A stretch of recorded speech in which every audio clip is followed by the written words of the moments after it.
Ladies and gentlemen, welcome to the first debut broadcast of the Side to Sides Sportscast, where it's your boys, Will and Wudi, CJ, and our main man, Stag, where we come to break it on down from the court side, the ring side, the sidelines, and for those sports they play outdoors, we outside, we side to side.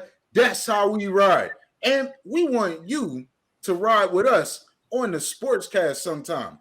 If you're down to be side to side with the crew, go to www.side2sidesports, that's the number two, side2sidesports.com, and fill out the guest request. We'd love to have you on the show, breaking it on down with us. So right now, we want to talk about the NFL trade deadline to start off. We're going to start off from the sidelines, and I just want to say the NFL trade deadline is the most overhyped and most boring day in the NFL because these stories be floating out there that this player can move during the deadline, that player can move. They've been talking, and almost none of these deals ever happen. But when a deal does happen, it's usually something no one saw coming. And there was a couple big moves made at the trade deadline this year. Wudi, what was some of your favorite moves that took place at the deadline? That's actually a good point. I wasn't even thinking about what didn't happen. I mean, I got a fantasy team that's been ravaged by injury. I had Deshaun Watson sitting on my bench, just hoping that he would get traded. Odell. I mean, there were a whole bunch of people. Marlon Mack. I had Marlon Mack. That was quite a bench. Yes. That just wasted sitting there. Yep. That was a disappointment. No move. But I'll say, I'm not. I'll let you guys talk about the big one. I love my NFC West, so I'll let you guys handle that. I'll talk about a trade that I think makes sense in the Kansas City Chiefs. I mean, what happened last year in the Super Bowl? Their O-line was hurt, so they revamped that line. They put all this money into it, all these stocks into it. And now, here we are, we're playing, and their defense is horrible. Every defensive metric, they are 32nd, 31st out of 32 teams in the NFL. They are atrocious. So who do they get? They get a veteran in Melvin Ingram to try to make a difference. I think that's a good move for them. Is it a game change? Are they now an elite defense? Not by any means, but they need all the help they can get. I'm sure if I called up Andy Reid, I could probably get a jersey back there. So I'm gonna have to go with that. That was definitely a good trade that we saw at the deadline. I was surprised by that trade because usually in the NFL and even in the NBA, when teams make trades where they're giving away talent that could be good somewhere else, they usually trade them to the other conference so they don't possibly have to deal with them later. And right now, the Steelers are sitting in the playoff picture and the Chiefs are outside. But, you have to figure that when it's all said and done, they may be there. That Melvin Ingram trade could come back to haunt them if it wasn't really working out in Pittsburgh, but it's got a clean slate in Kansas City and they need him. So I was actually surprised by that trade. All right. Well, I guess you guys left the fluff piece for me, right? The Mr. Vaughn. So I do have a couple things to spit out at you. A couple of questions beyond the obvious, right? A really talented player going on with Donaldson. It's just like, that D line is just going to be incredible. Even their D backs are solid. You got Ramsey. There's a lot to talk about, right? We could harp on it all day, but here are some questions beyond the focal point of just this season, right? So, A, do they re-sign him? I mean, all signs point to yes, they do. But then that leads me to say, how much of his prime does he have left? Is he going to be worth it? How many years do they have to sign him for? How much money do they have to put towards Von? How much money is Von Miller going to want? It's going to have to work out on both sides. On top of that, it's not like they didn't give up anything, right? It was a solid move. Who, the Broncos were potentially going to lose Von Miller anyways. They go out and they pick up a second and a third round pick, right? So, and that's not in 2 or 3 years. That's just instant. Next year, we're getting 2 top 3 round picks. Like, this is potential game changers that they could have on their roster for Von Miller. So, I don't know. I think it's as far as who won the trade, I'm going to sit here and say TBD right now. TBD. Hey, that's fair. That's a No. Hold up. I wasn't even planning on speaking about this, but we need to. Oh my gosh, who won the trade? TBD. Who's going to come out? Who won the trade? The LA Rams. Holla at your boys. What are you talking about? If they don't win the Super Bowl and they don't re-sign Von Miller, and or Von Miller gets hurt, which by the way this year he already has, what are we looking at then? Then you've given up a second and third rounder of immediate potential talent. Second and third rounders are good in the NFL draft. Especially because the LA Rams don't believe in having first round picks. Now they don't have a first, second, or third round pick. They continue to build this team without draft picks. But look, I'm not mad because they stay competitive, but I agree with you, CJ. It's a TBD type of situation. We can overreact to the Von Miller name, right? But this is not Von Miller in 2015. Now, Von Miller was the AFC Defensive Player of the Month in September, right? But he's been dinged up since.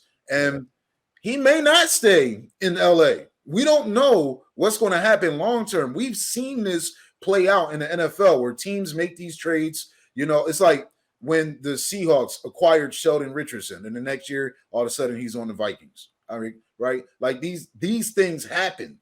And if you don't keep the guy that you just gave a second and third round pick for, you might regret it. That's all I'm saying. The only way they regret is if Von gets hurt. That's true. If Von gets hurt, right, and they don't have him. But this is do or die. And Sean McVay, no one's trying to die. They went all in. Like you guys just said, they gave up their first, their second, their third. It don't matter because now you got Matthew Stafford, who turned Cooper Kupp into a superstar. Oh, God. And you got Von, Aaron, they're going for the goal. They are all in this year. I think the Rams I can't blame him. All I'm saying, he's already sustained one ankle injury this year, right? We're talking about an edge rusher who's sustained an ankle injury, right? So, if he stays healthy and they win the Super Bowl, then my foot will be so far in my mouth that it won't even be funny. But those are a lot. That's a lot, right? It's a lot to live up to. Von Miller is a great player, right? So I'm not trying to undermine the acquisition of him to play. That is a good pickup for them, especially because they want to win a championship this year, right? So he's better than what they had coming off the left edge, right? So that is a good pickup for them.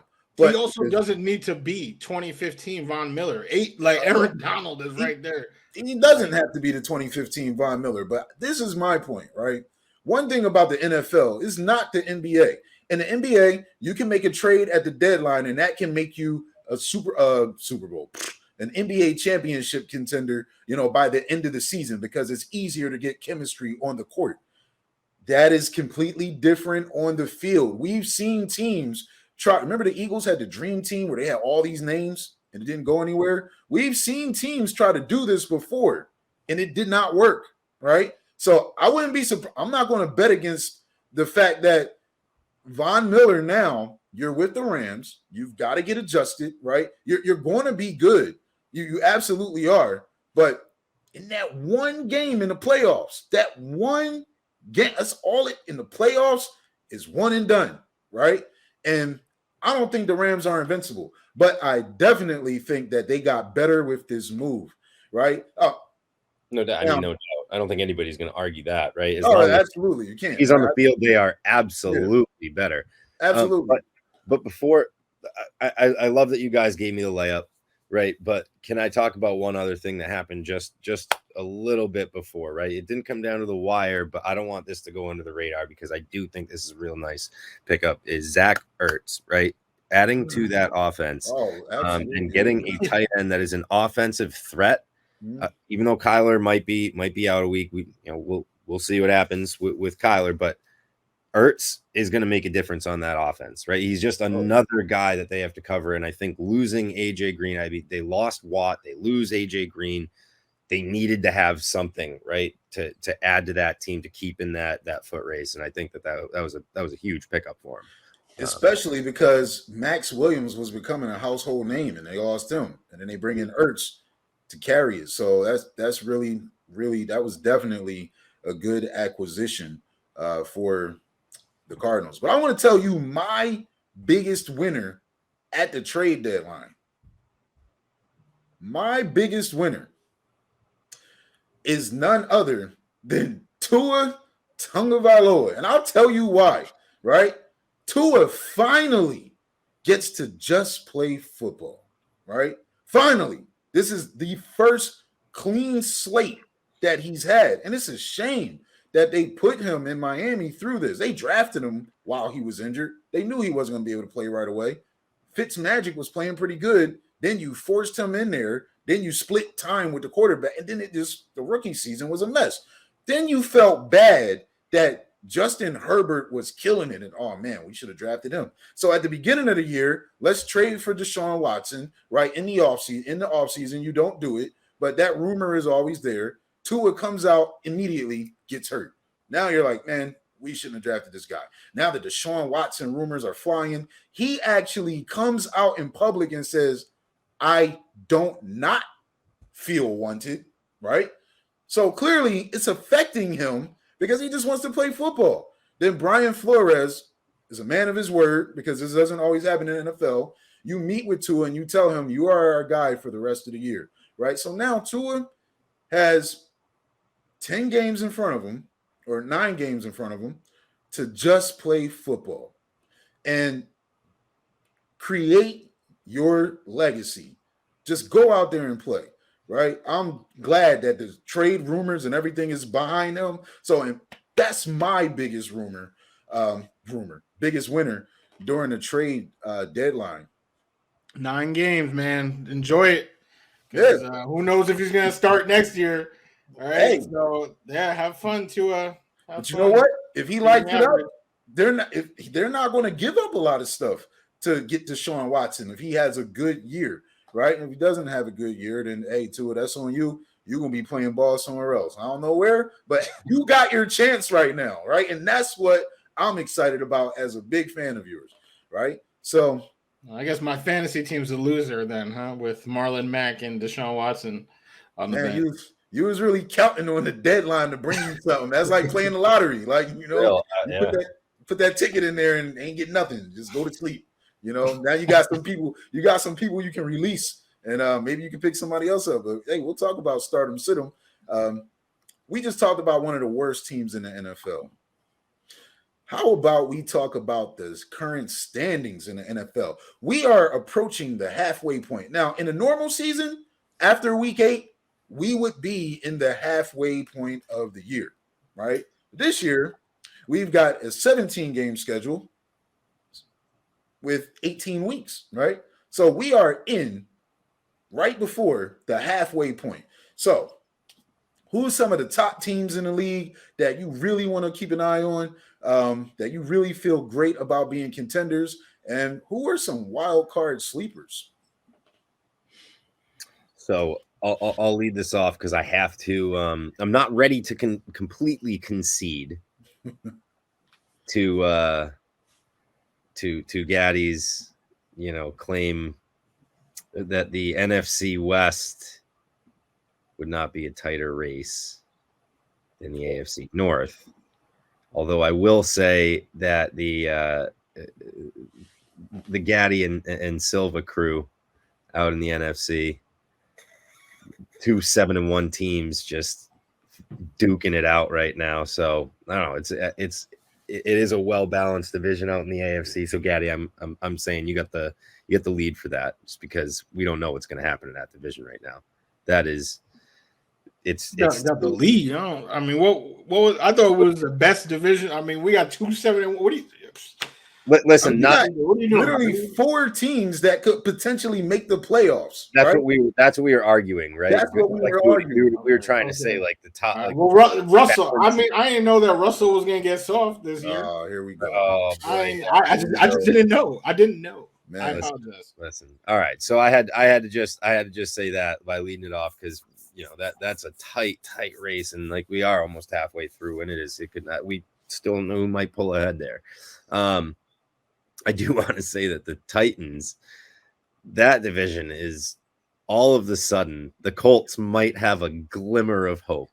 The Colts might be able to have a glimmer of hope because Derrick Henry went down. They might be able to pull something out, right? Because AP is not the AP that we all hope that he is going to be and show flashes of just being Barry Sanders like, and it's just not going to be the AP we want. I'm sure he'll get his 10, 12 carries and do some things out there for short yardage, but don't expect too much of him, please. Just don't do it. And I do want to say that I don't know if we should cover wild cards yet, but I want to call out one team that is surprising the hell out of me right now, and that's the Bengals. The Cincinnati Bengals. I did not know. They're better than a wild card. I did not know the Burrow Chase combo was going to be that strong. I don't think anybody could have foreseen. I mean, if you were a huge optimist, maybe, right? But man, that they are clicking down in Cincinnati. So props to them. I did not anticipate it being this soon that they were going to be this impressive. So I have to agree with you. I don't think anybody can honestly look dead in any of our faces and say, I knew the Bengals were going to be this good, unless you somebody mama or daddy on that team, right? I don't think anybody could have said that, right? They are definitely exceeding expectations, and they're one of the best teams in the AFC for sure, right? But I'll talk about some of the top teams in the NFL right now. And you know what? The NFC is really standing out. You got the Cardinals, they're 7-1. But who did they lose to? The 7-1 Packers, right? The same Packers that got destroyed on opening day and then have destroyed everyone since, right? The same Packers that everybody was like, man, what's going on with Aaron Rodgers? He checked out already. The overreaction opening day. Like, it's always the overreaction of the opening day. Even I am guilty of it because I got wrapped up in this Aaron Rodgers saga. Let's talk about how boss Aaron Rodgers is. Aaron Rodgers called out the front office, demanded a trade, said, I'm going to do a TV show. I may not need to play football again. I'm AR. I'm going to do what I want. And you know what? All right, if you trade me next year, I'll come back and play this year. All right, let's do it. All right, so this is my last year in Green Bay. Get blown out the first week, win 7 straight, dressing up as my man John Wick. John Wick for Halloween. Like Aaron Rodgers is just he's on another level right now. And I have to say the Packers might be the most dangerous team in the NFL halfway through the season because they are on a roll. And right in there with those 3 teams, with those 2 teams, the Cardinals, the Packers, is those Dallas Cowboys, man. You know what? I don't talk about the Cowboys much on our show, but I'm gonna give them some love right now because we talk about them every week. No. Every week. Listen, I don't give them a lot of props. I'm very cautious about that, right? I may talk about Dak or a player or something, and I may react to a game, but I never talk about believing in them like as contenders. I wait.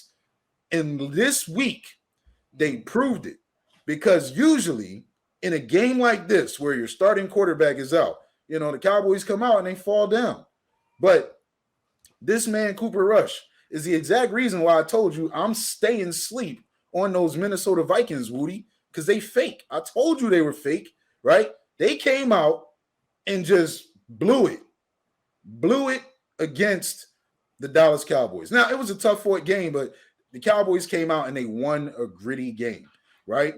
They won a gritty game. Before you even say it, Wudi, oh, look at the weapons. You see, Dak got the weapons. They got the weapons, right? The defense don't play. If you watch the game, right, if you actually watch it, the Vikings kept putting 9 men in the box, and they were forcing Cooper Rush to figure it out.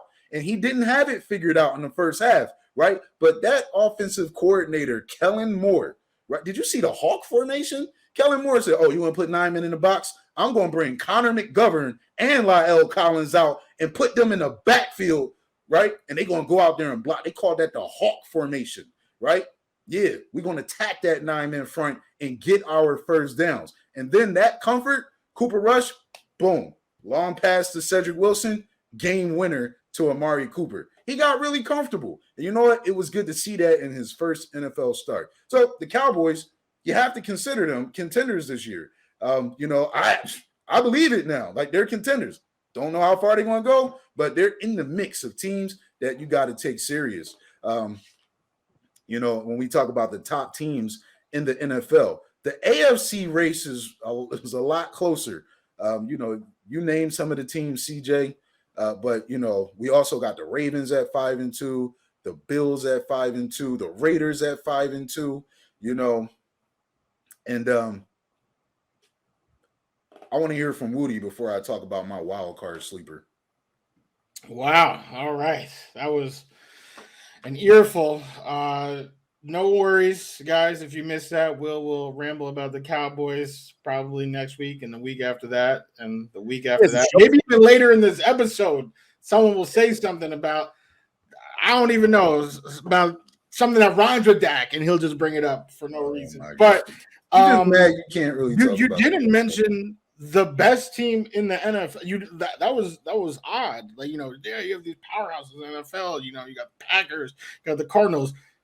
The Rams are the team to beat in this league. Cooper Kupp, the Cup running like it has not stopped running over. It has not stopped. So I don't understand the blatant disrespect. I don't know what Sean McVay did to you in a previous life, but you got to stop with this disrespect. All right. It's looking a little biased. Well, so why would I need to talk about the Rams when I knew that's who you? I passed you the mic so you can talk about your second favorite team in the NFL. Stop. No, just go ahead. There are a couple of teams. I mean, the Chargers. See, no one wants to talk about the Chargers right now because they lost to the Pats. I mean, both of those teams, in my opinion, are playoff teams.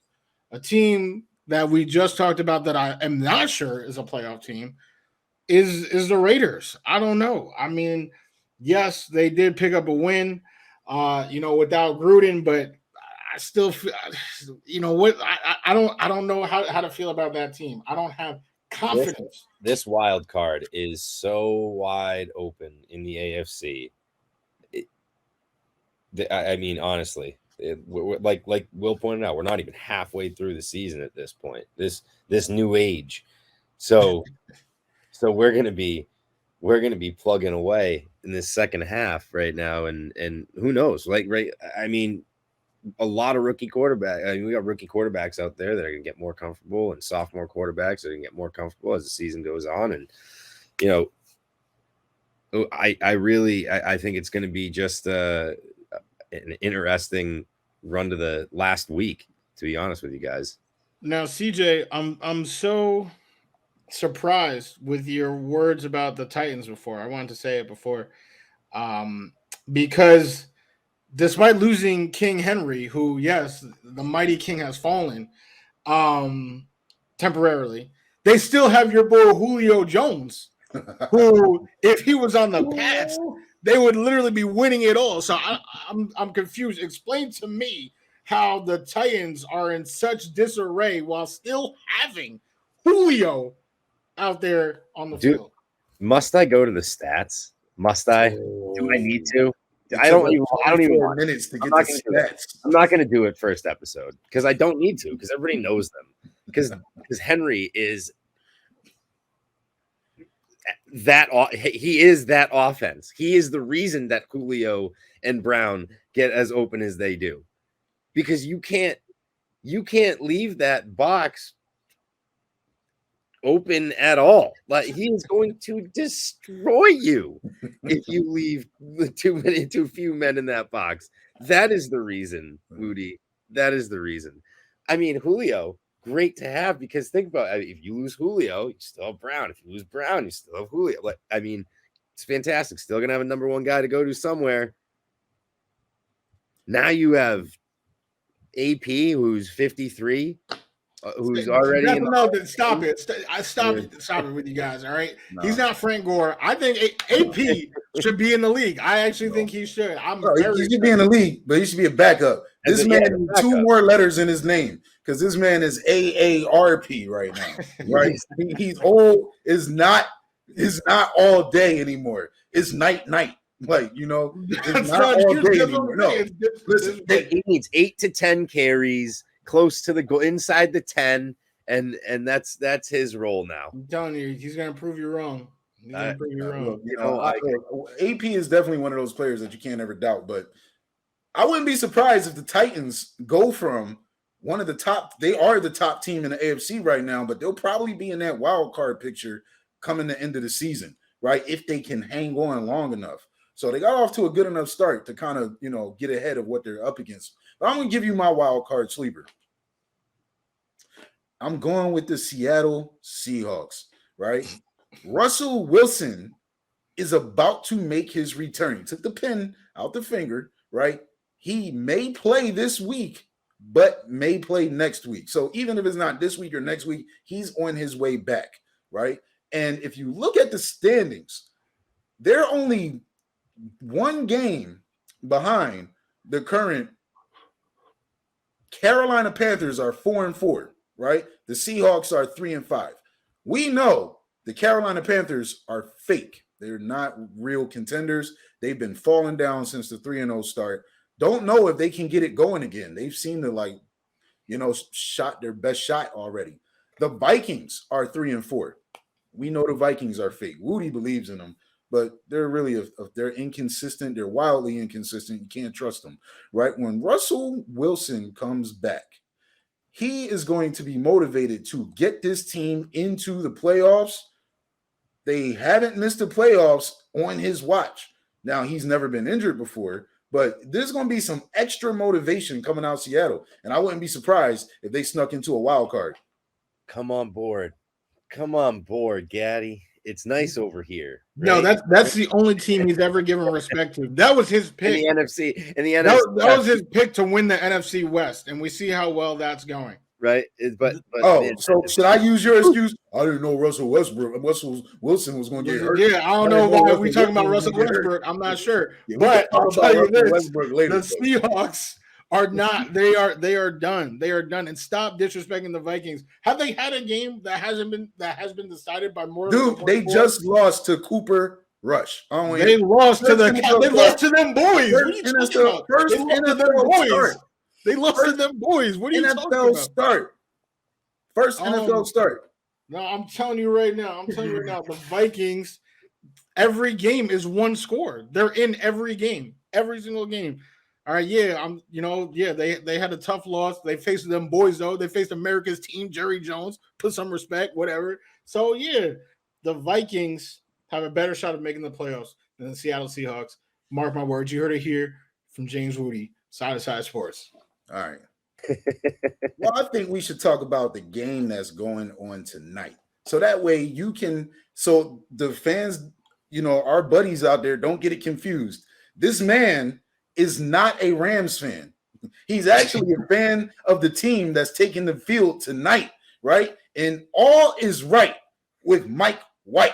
That is the phrase right now in New York for the Jets. We got the Jets versus the Colts taking the field tonight.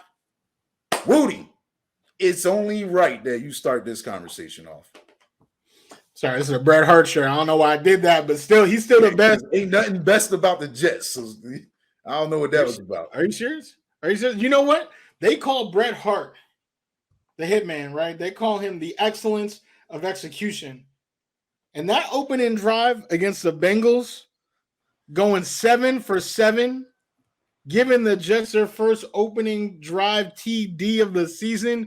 My man Mike White was truly the excellence of execution. It is the perfect shirt the perfect thing to wear to represent that man, Mike White, who was he was turned away from the Cowboys, right? Drafted, then thrown out like garbage, picked up by the Jets. Then we threw him away a couple of times too, but then he played. Literally, so glad you said that because I was about to point that out. I mean, I'm telling it how it is. I'm telling it how it is. But here he was, and he had a fantastic debut. Anyone who reads the Wudi 3, looks at the Wudi 3, knew that I was expecting a great game from Mike White. Was not expecting 400 yards and 3 TDs, but I was expecting him to execute. I think he has had a better control over the offense, a better command over the offense than Zach Wilson. If we're talking about tonight's game, I mean, I think the Colts are pretty solid. Really, the key, and I think this was the difference between our performance against the Pats and our performance against the Bengals as well, is the defense.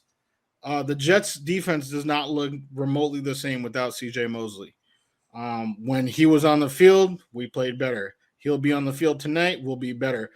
Carson Wentz, honestly, I'm actually about to plug someone that I don't even know. Trash Sports Plays on Instagram. Follow them, because honestly, all that page is Carson Wentz trying to avoid sacks and just throwing picks like straight to D linemen. Like, it's hilarious. It's hilarious. So with our D line, which is actually a strong D line, Q out here, one of the best defensive tackles in the league. Like, I think we have a good shot to win. I'm not going to predict a victory, but I will say we should expect another competitive game tonight. You know what? I wouldn't be surprised because I really think that win a win in the NFL goes a long way. I mean, in that locker room, they beat one of the best teams in the AFC.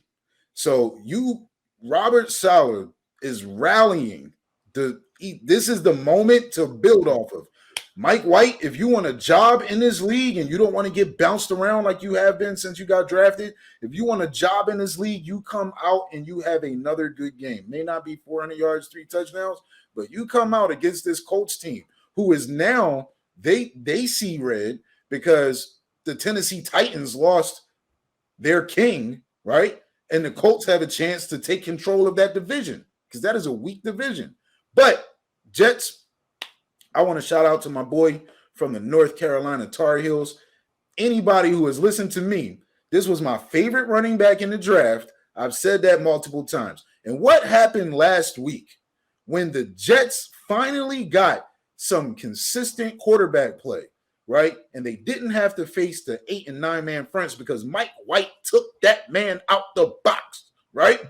Michael Carter has space. And all he did was catch 9 passes for 95 yards. I'm quoting stats. I sound like CJ now, right? And he had 15 carries for 172 total yards, both rushing and receiving career highs. And this is some shout out to Wudi because he told you guys, if you was listening last week, that was his stardom pick, right? He told you Wudi 3. If somebody know the Jets, it's that man right there. He may not know much about other teams in the league, but he knows his Jets, right? And I know my guy Michael Carter, and I'm looking forward to the Colts have a good defense, but it's inconsistent this year. But I wouldn't be surprised. I'm picking the Jets to win tonight. Well, I'm a little bit sad because in our practice rounds, way back when we were doing some sleeper predictions for fantasy, and your boy was my sleeper. I mean, come on. This was a while ago for Michael Carter. So anyways, I won't harp on it, right? But I'm just saying. I had this guy. Swag, can we go pull that tape and verify that? Pull it, insert it, boom, hit pause. All right, now we'll go. So anyways, I gotta say, all I wrote for this one was all caps Mike White. It's like, this guy, I can't wait to see what he produces now, right? Like the follow-up game is always fun, right? You can come in, you can listen. This is how Tom Brady got his got going with his, man. It was funny because me and Wudi actually texted each other, and I was like, "Is this Tom Brady 2.0? Are we seeing an injured quarterback go down, and he comes in and saves the day?" I don't know if we're gonna go that far, but you know, my question beyond this, right, is like, let's say he doesn't have a great game tonight. Wudi, in your opinion, as a Jets fan, how long do you stick with White before you go back to Zach Wilson? I feel like close to no matter what. As soon as Zach is healthy, he's back on the field. Yeah. The exception is if Mike White is like if we are undefeated and this man is throwing like over 300 yards every game, like just dominating the league. And then of course, right? Then you do have or actually even if they go undefeated, you know, that's a pretty good, you know, cause for trying to stick with Mike White. But I think what this is going to do, I think the biggest value and what we always say with rookie QBs about, you know, the benefit of sitting, right, that first year is that I feel like Zach White for the very first time is actually seeing a quarterback execute the playbook at the NFL speed. Simple as that. I think he's getting valuable experience. So now you said Zach White. So we talking about Zach Wilson or Mike White? I'm talking about Zach Wilson. All right, cool. So also, I got to say this. All right, so in this game, I want to see two things. Also, I'm not dropping Marlon Mack yet because I don't know if maybe he might play more because they haven't traded him. Were they trying to keep him on the shelf to not? Now they're in playoff contention. I'll easily kill that suspense. They're not. They're not. Listen, I don't know if why Nyheim Hines, you know, over Marlon Mack. I mean, I just want to say, if I were you, I would at least keep him until the next waiver wire run because he's on their roster for tonight.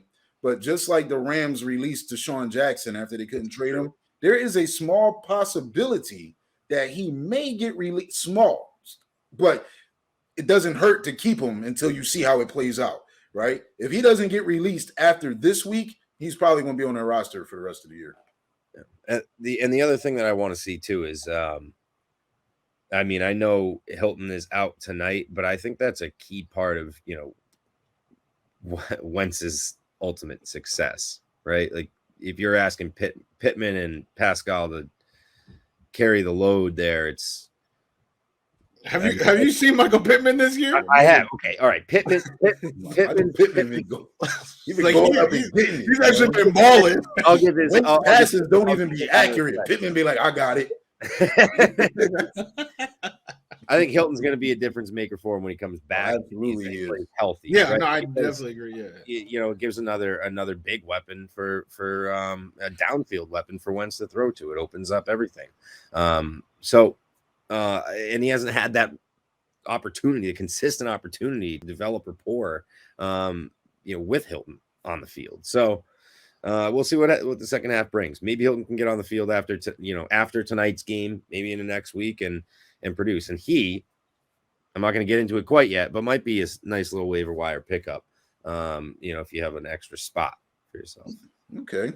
Well, let's talk about it, right? Let's talk about it. Let's talk about it. In fantasy football, who you starting?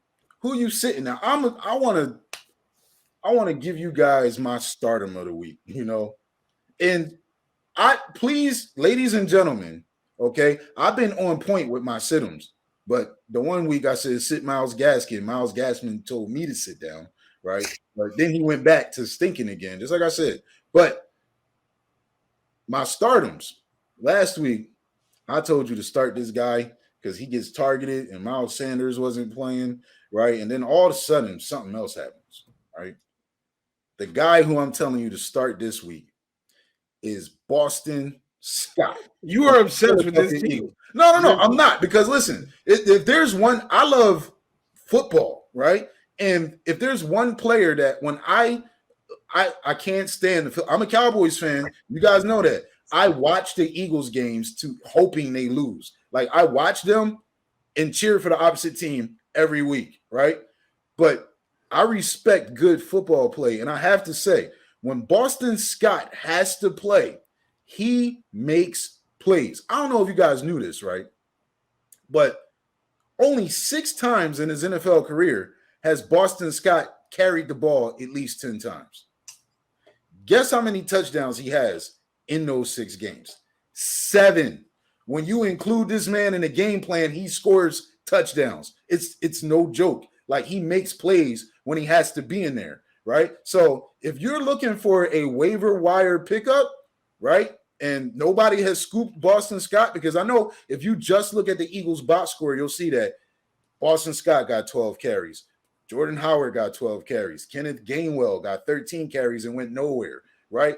Boston is going to be more featured, and I see CJ laughing because he always say he doesn't game well, right? But Boston is going to be featured in the game plan. They play the Chargers, and I'm just saying that's my stardom for this week. Kenneth, middle name don't. Kenneth, middle name don't game well. KDG. KDG, my guy. We gotta get him on the show. Can't help myself, man. Every time we talk about him, I can't help it.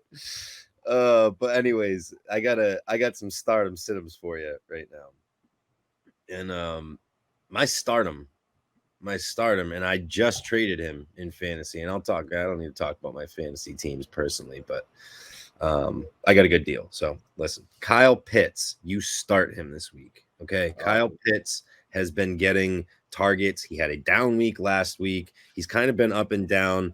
I know that he's not available as a waiver wire pickup. We're talking about start him versus sit him. If you have a nice tight end duo and you had Pitts stashed on your bench and you're not sure whether to play him this week, play him this week. He's been getting 9-10 targets some weeks. Ridley's now out with mental health issues.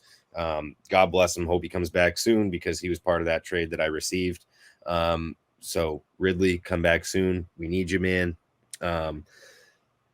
Pitts is going to be getting a fair share of targets. And that man does not drop passes.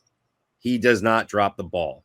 So I foresee him getting quite a few catches, especially in PPR. Put him in your lineup. Sit him. This one's going to be real quick for you because this is another on the fence guy that you might want to play just because of what he's been doing. I have been wanting to play him, and it's James Conner. James Conner has been a touchdown machine, but he is completely touchdown reliant, and I've been waiting for that flame to go out.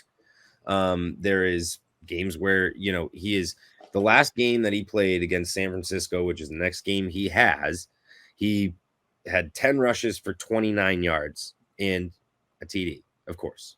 But I would not rely on him to be scoring against San Fran. The 10 rushes for 29 yards is just not very promising.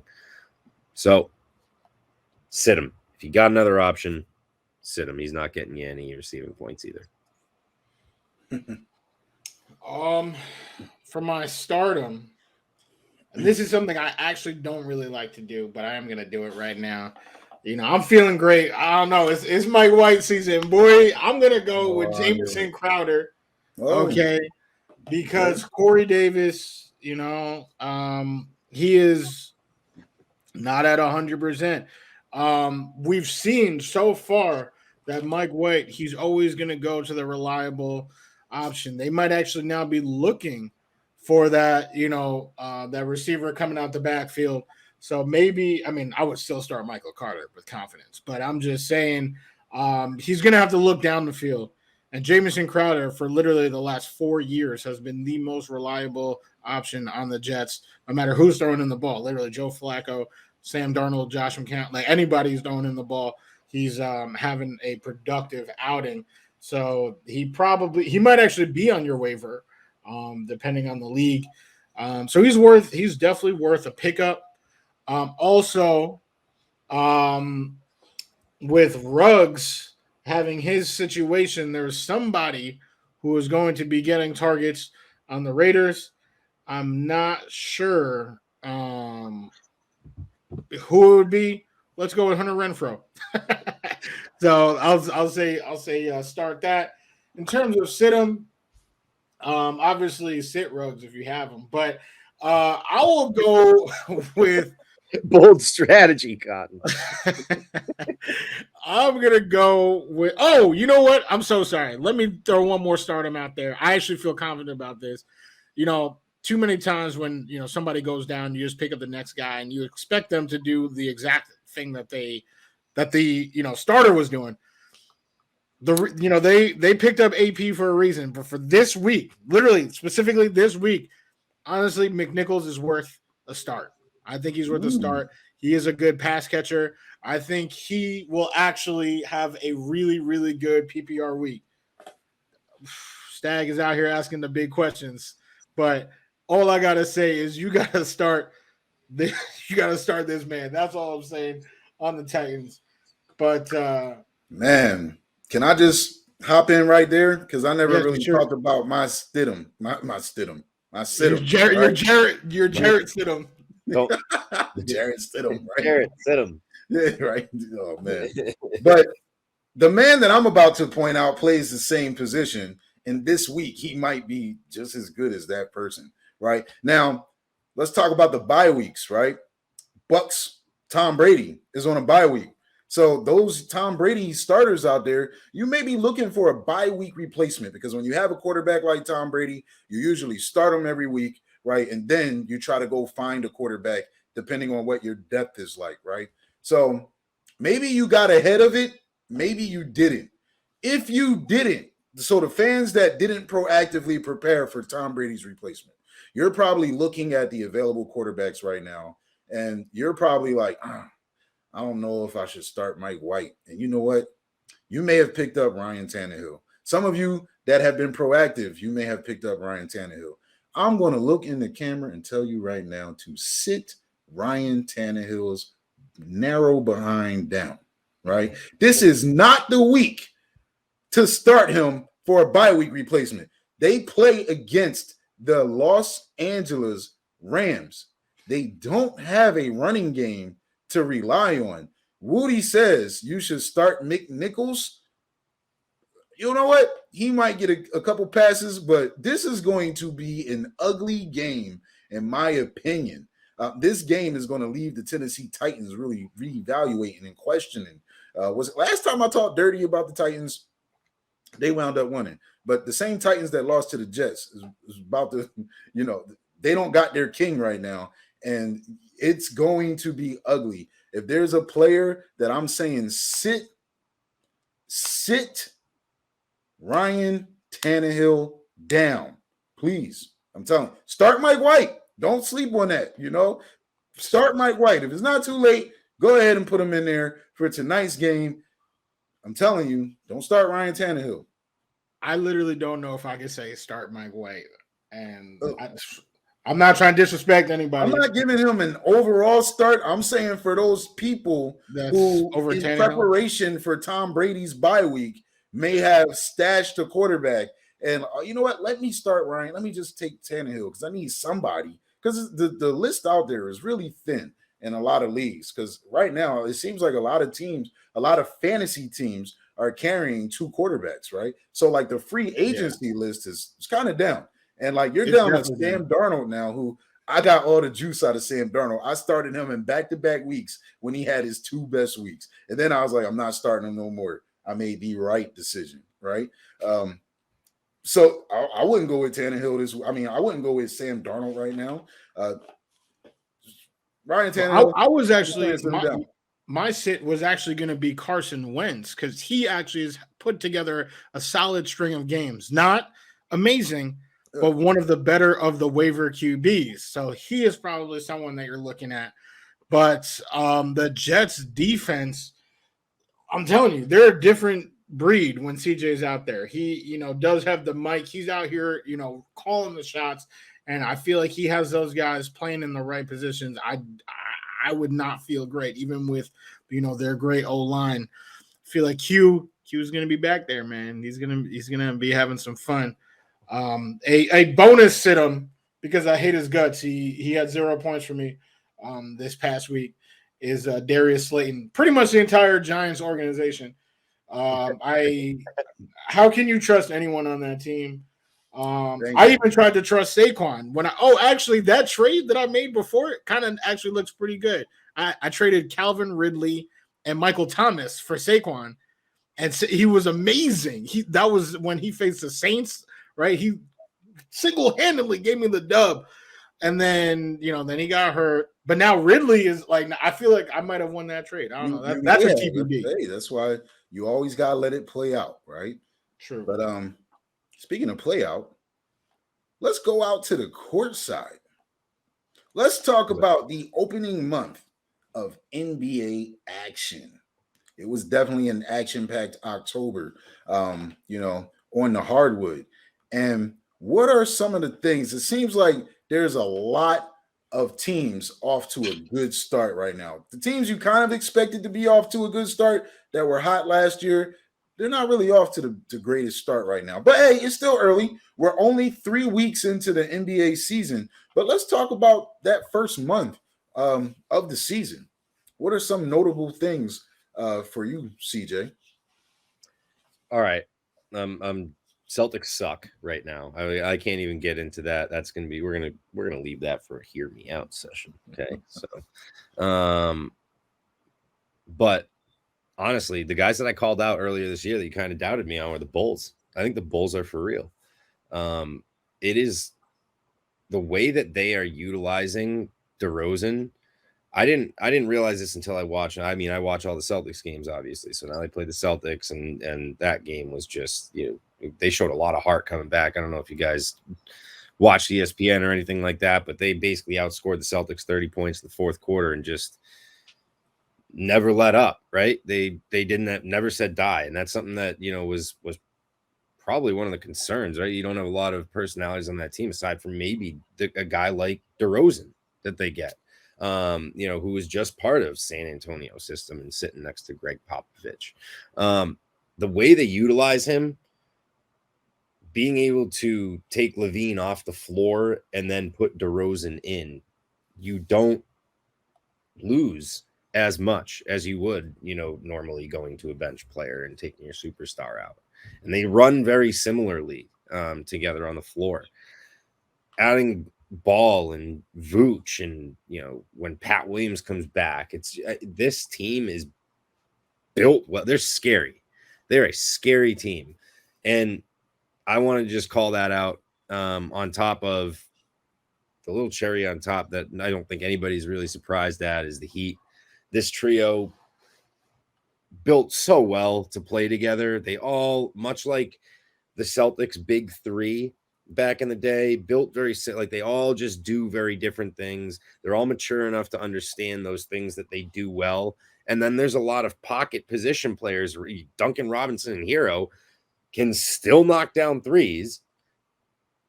And when everybody knows their role within a unit, it's just, you got you got veterans up and down that lineup that just understand. So those are the two teams that I wanted to call out that are on the top right now. So have at it. I just wanted to give them a shout without representing, aside from the jersey that I got on. I'm not going to harp on the Celtics today. But there you go. Now the Bulls have been balling for sure. I talked about them last week. I'll say this week again, these guys, they are chippy. They got chips. They're probably my personal pick. This is just a personal opinion of my favorite team to watch. Like, they are just so fun to watch. It literally looks like they're having fun out there all the time. They have so much to prove, and they're proving it. So yes, I would say it's actually kind of crazy for it to be the 21st century, and the top three teams in the East are the Bulls, Heat, and Knicks. Because that definitely sounds like some 1994. Yeah, right? But here we are. Is Alonzo Mourning on this roster right now? Do I see Patrick Ewing out there? Is that man? what are we doing right now? I mean, but hey, I mean, all three of them. It's actually funny you say that because all three of them do have, big men that are making a huge difference for the franchise. Definitely. They are built right now on very similar things to what those teams. Well, apart from the Bulls, I mean, they don't have MJ, but they are built on similar tenets that those original teams were founded on. Like I've been loving the play from those three teams. Obviously, shout out, New York. The shooting, that's what they needed. They needed, Fournier is out here, Kemba, the Bronx, down in the boogie down, oh my God, it's a beautiful thing to watch. But I'm going to go to the West Coast real quick because it's been real tough. We talk about my favorite team right now to just like an exciting team to watch, being the Bulls.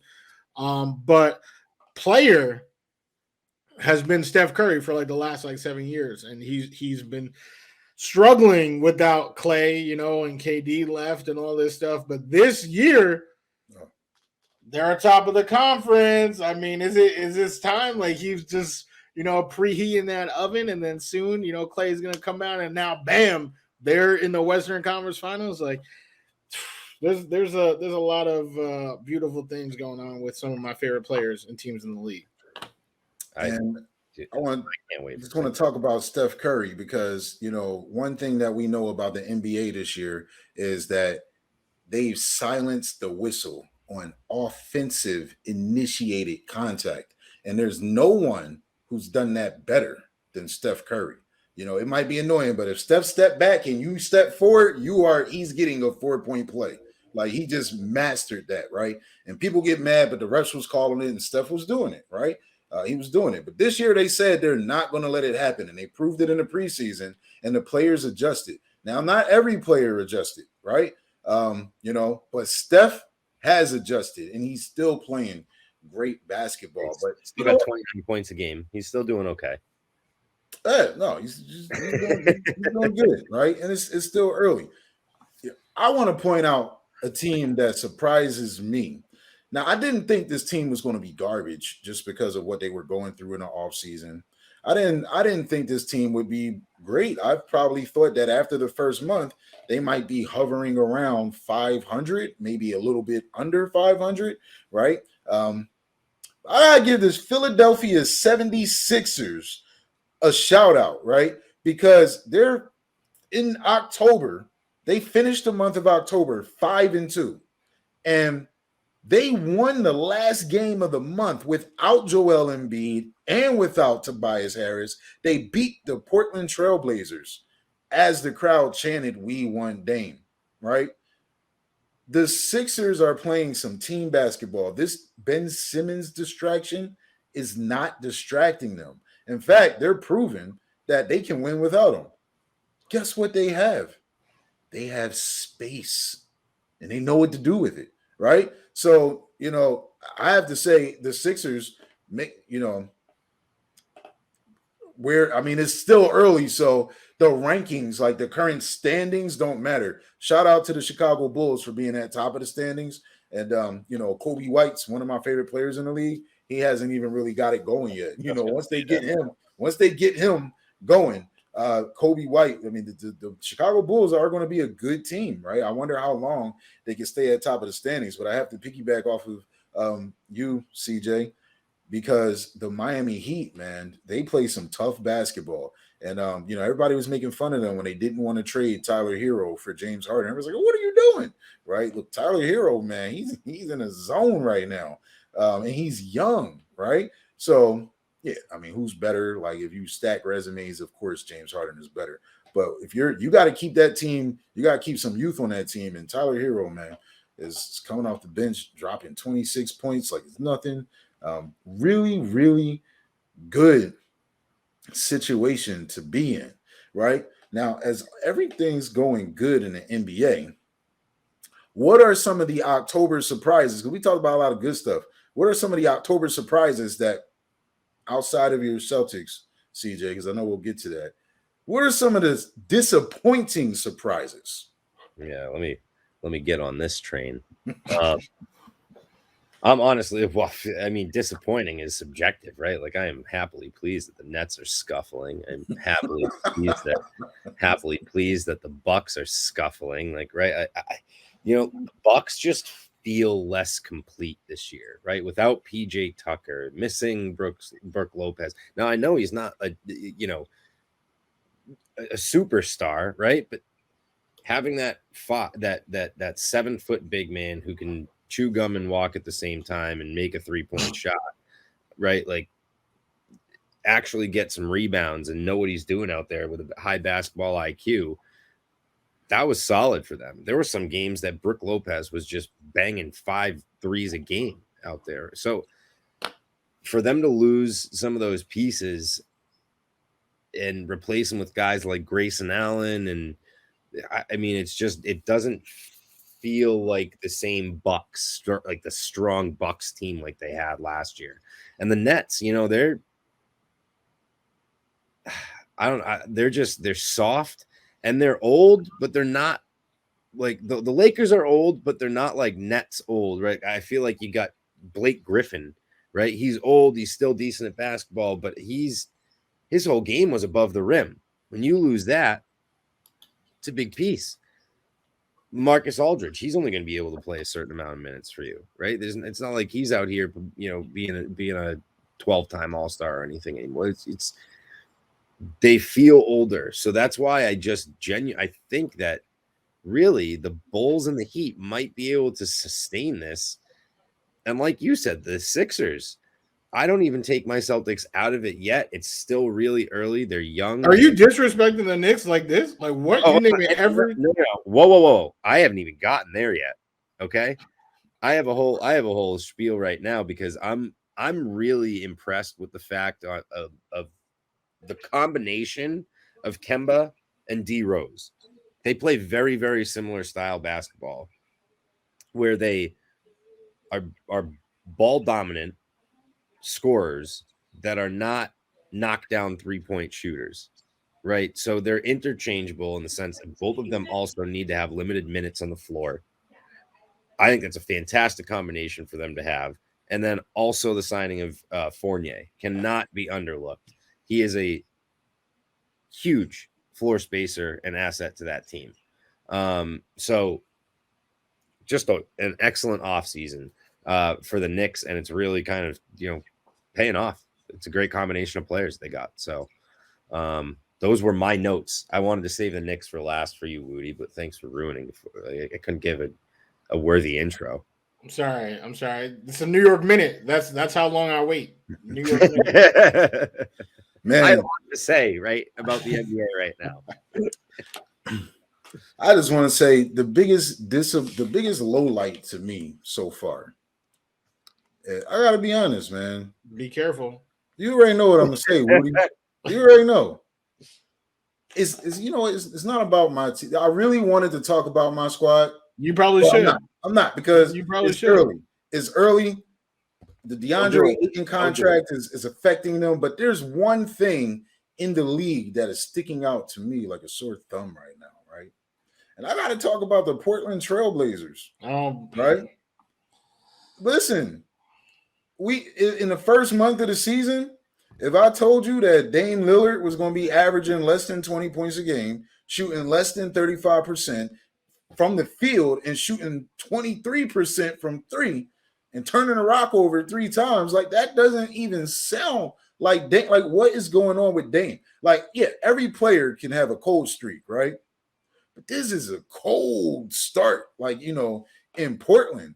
And Dame, he was very silent about a trade. He was kind of wishy-washy, like, hey man, I'm here. This is my community. This is what we do, But then on social media, he kind of, throw some cryptic stuff out there that he might be down for a trade. It's weird, man. It's just a weird situation. Like, I actually wonder, because listen, I'm not saying that he's not, like, he's cold and he's not good. I wonder where his head is, because he didn't think that, Coach Stotts was the problem. Like, he was like, wow, like, we need talent on this team, and you change the coach, you bring in Chauncey Billups, and like, maybe he's not believing in Chauncey. Like, this is Chauncey Billups' first first year coaching. You know, I know Wudi has a lot to say about Neil O'Shea, I right? was just gonna say it. Yeah, but Just, you here he know, goes. I really feel like Dame. I feel like Dame wants to stay in Portland, right? And I think he wants to make it work. But I think he's officially been affected to the point where it's showing in his game. Like, you know, this is not the same Dame. It's not. It hurts. You know, I'm a Dame Lillard fan. But No, I'll you're tell you not. what, Don't you I'm dare say still a that. Dame Lillard fan. Don't you dare say that. All I'm right. listen, man. I'm one of the biggest Dame Lillard fans there are. That doesn't mean I think he should be in the top 75 of all time, right? Over Don't some even players who stop, have a stop. Let it go, man. But Let it go. don't question my Dame Lillard fandom. How All dare right. you? Right? Luka How is also dare you? shooting under 30%. Trae Young is shooting under 30%. But you just But have you know all what? This is not the first time I've seen that from Trae Young, right? Right now, Trae Young is a player that's affected by the offensive initiated calls, right? Trae Young's still dishing and diming, though. Like he's still, that's what he does. Trae Young shoots a low percentage, period, right? Dame Lillard. Now, Trae Young had a great playoffs last year, and I said he was playing some of the best point guard in the league, which was a true statement. That doesn't mean he's a better player than Dame Lillard. Like Dame Lillard is supposedly, according to the voters, a top 75 player of all time. This cold start of his, right? There's got to be something going on up here. I'm just saying, it's something worth paying attention to. What's going on with Dame? Dame ain't the same. And that's one of the biggest disappointments to me. I really wish that they would just trade this man. Like, you know, trade him somewhere. I really wish they would do it because it just seems that it's early in the season, but that train is flatlined in Portland. Sounds like overreaction. This sounds like, you know, exactly what you said. You know, you're clowning people for in, you know, Aaron Rodgers and their slow start. It sounds like you're doing the exact same thing with the Portland Trail Blazers. What's the difference between 1 week and 1 month of inconsistent play? Just saying. What do you mean? This is the NBA. It's probably the same percentage of the season.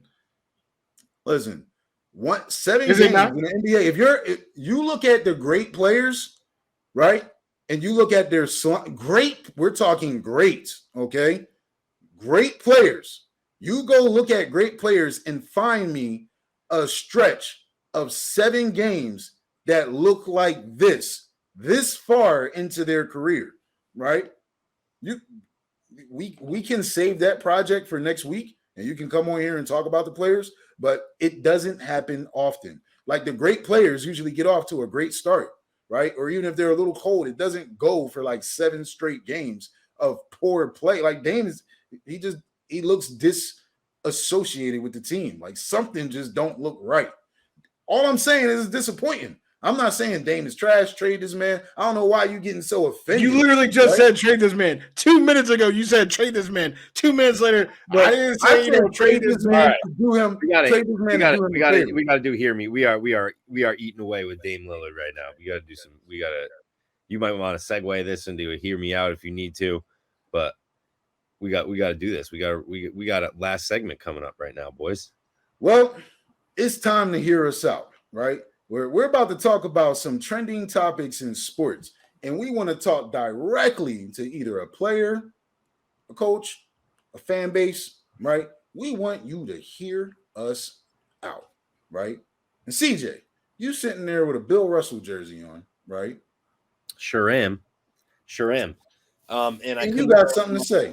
I couldn't wear one of my more recent Celtics because, frankly, I am ashamed of that game last night that I talked about earlier. Just the Bulls coming back. You got a 19-point lead going into the fourth quarter. You got 2 All-Stars on your team. You got one of the best defenders, Marcus Smart. I mean, what do we need? Or Al Horford's playing out of his mind, right? He might be playing the best basketball on the team. That is ridiculous. I can't and Wudi is smiling because I am on the Horford hype train, and he deserves that hype right now, Wudi. He deserves it. You know who doesn't deserve anything is Ime Udoka. You need to hear me out. Please, for Christ's sake, get away from the hero ball. All we got right now, it feels like, is Tatum taking the ball. Jalen going ISO. fantastic. At the end of games, there are no plays. There is no creativity. It is drive and either dish or drive and go and let Tatum and Brown do their thing. Move the ball. We've got shooters. We got floor spacers. There's plenty out there with this roster. There is no reason for this slow start. It looks worse right now than it did with Brad Stevens. Now, you may have the ear of the locker room, and you need to take advantage of that right now while you do and get these guys playing basketball, because there is no way that you can get outscored by 30 on your home floor. We haven't won a game at home, and you got a lead by almost 19 going into the fourth quarter, and you get outscored by 30. Them Bulls. See red. So, that's all I got to say. Bing bong. Bing bong. Hey, so I just want to piggyback off of your hear me out, because your hear me out is for Ime. My hear me out is for Brad Stevens, right? Brad Stevens, you stepped away from this roster and you brought in the head coach, all right? But the same problems are there. We're talking about Jason Tatum and Jaylen Brown, two phenomenal talents. They don't play well together, right? So, Brad, you didn't really have it in you to, really define one person as this is your team, right? It was always, if Brown is hurt, then, Tatum goes into mini Kobe mode, right? But when they both on the court together, it's all right, you go do your thing, for this portion of the game. I go do my thing for this portion of the game. Oh, snap. It's an out of bounds play. Coach Brad Stevens, he's going to draw something up nice for one of us, right? Then you get going there. But Brad Stevens, you brought in a coach, right? Because the team said, we want a coach that's harder on us. You're not hard on your players. You go get Ime Udoka, who will get in your face, right? He'll challenge you. He'll call you out to the public. But on the court, you guys are still playing iso ball. And it's a tragedy, I think right now Jaylen Brown is playing better than Jason Tatum. And because of that, Jason Tatum is forcing up unnecessary shots to try to get into his glory. And Marcus Smart is pissed off. Marcus Smart is telling the media, hey, man, I'm not much use standing here in the corner. And you know what? Defense has figured out that Jason Tatum and Jaylen Brown want to shoot the ball. So the defense wants to force them to pass the ball, and neither one of them want to pass the ball. Brad Stevens, you can't have players coming out saying this type of stuff. The Boston Celtics are a mess right now. It's a messy situation. You went from being the coach to the, basically in the president of basketball operations role, and you brought in this coach, but, hey, you sitting back, you sitting back and you hiding, but this is your fault, man. This is your fault. I don't know what you're going to do to fix it, but Brad Stevens, hear me out.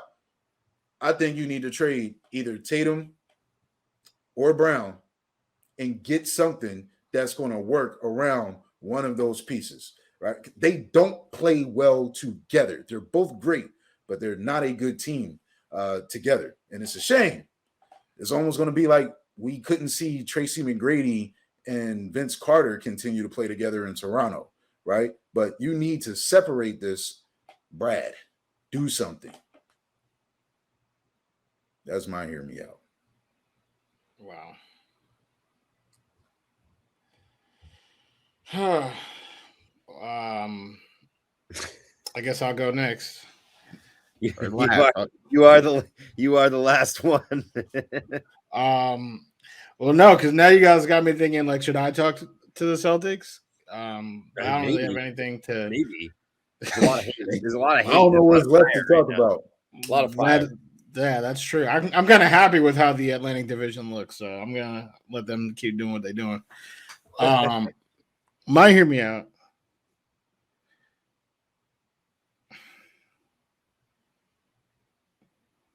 Sounds like I know what it's like. I know what it's like to, have to adjust to a whole new environment, right? So I know you came into, this city and you're embracing it. You're embracing it. The plan is you're going to be here in this city for at least 10 years. You know, you're getting cut off by cars.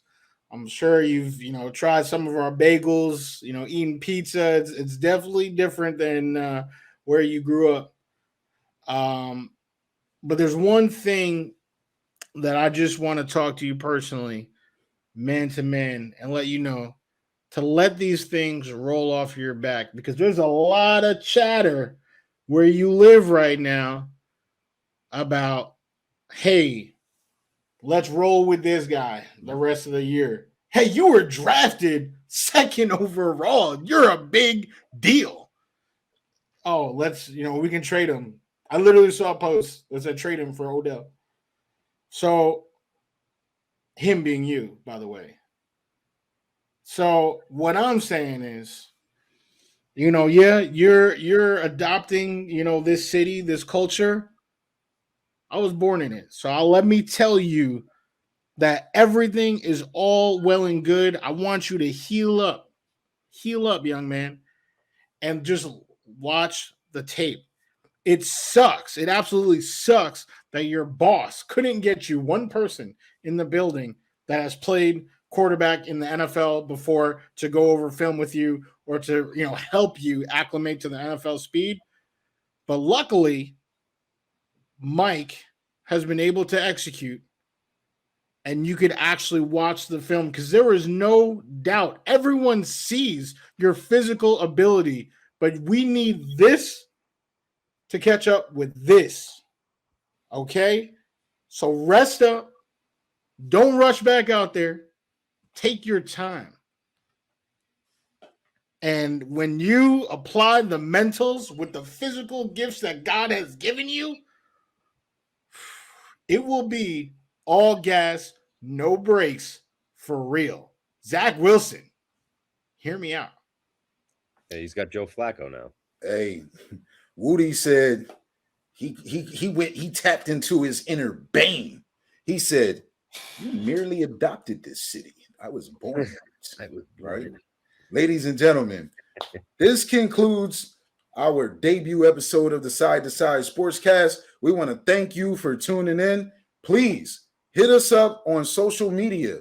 Go to Side2SideSports.com. Fill out the guest request. We want you side to side with us. Once you're a guest the first time, but from then on, your family, we can't wait to ride with you, chop it up, and talk about what's happening in the sports world. We've got some interesting guests coming up on the show in a few weeks, so we look forward to that. But that's it for tonight. Enjoy the Thursday night football game, and that's all we got.